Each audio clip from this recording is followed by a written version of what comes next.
Your dog has just growled at you. Maybe you were petting her on the couch, maybe you went to reach for her collar and out of nowhere there was a really low growl and maybe you saw some teeth. Now you're sitting here wondering, is this the start of something bad? So hear me out, because this is actually a little counterintuitive. A dog growling at their owner is not a problem. The growl is actually information. It means that something crossed the line for the dog and she's simply trying to tell you that. The fact that she's using her voice and her growl, that's a dog who's still communicating, and that's kind of important. The real issue is actually what we do when we hear it. Because the most common response I see is the most damaging one. The instinct for us is to yell no, or to swat them, thinking if you stop the growl, you fixed it, right? Well, you haven't. What you've actually done is teach your dog that growling isn't safe, and when they do it, it's going to result in a communication escalation from you. So now, the next time, she might skip it entirely and go straight into a snap or a bite, which is exactly what you're trying to avoid.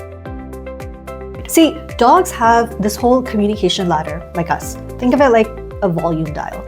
The early signs are really subtle, like maybe it's a lip lick, a yawn, maybe they lean away slightly or their body goes stiff and tenses up. Those are your dog basically telling you very calmly that she's not okay with what's happening. Most guardians miss those completely. And because those quieter signals get ignored, the dog then turns the volume up. The growl is her raising her voice because her earlier messages were just not landing with you.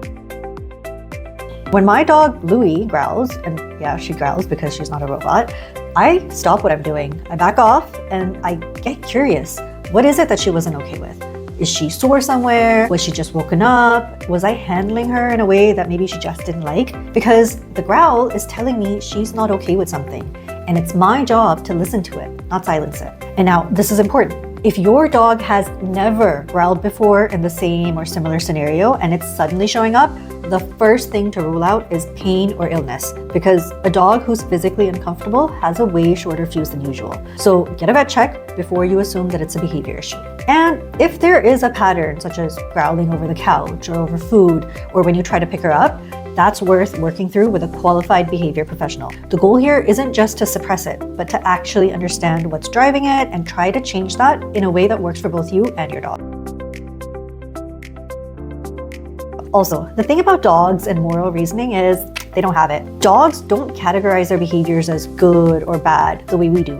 If a behavior works for them, such as growling makes the uncomfortable thing stop, it goes into the do it again pile. So punishing it doesn't actually teach them that growling is wrong. It just teaches them that the warning system they have isn't safe to use. Now, if you want to go deeper into this, I've written a full blog post that covers the causes, what to do in the moment, and specifically what happens when you suppress that growl instead of addressing what's underneath it. The link is in the description below. Lastly, the single most useful skill that you can build is reading your dog's body language before things ever need to escalate to a growl. I have a free dog body language guide on my website because I believe that strongly that every guardian should have it. That link is below as well. So the goal here isn't a dog who never growls. The goal is a dog who doesn't feel the need to.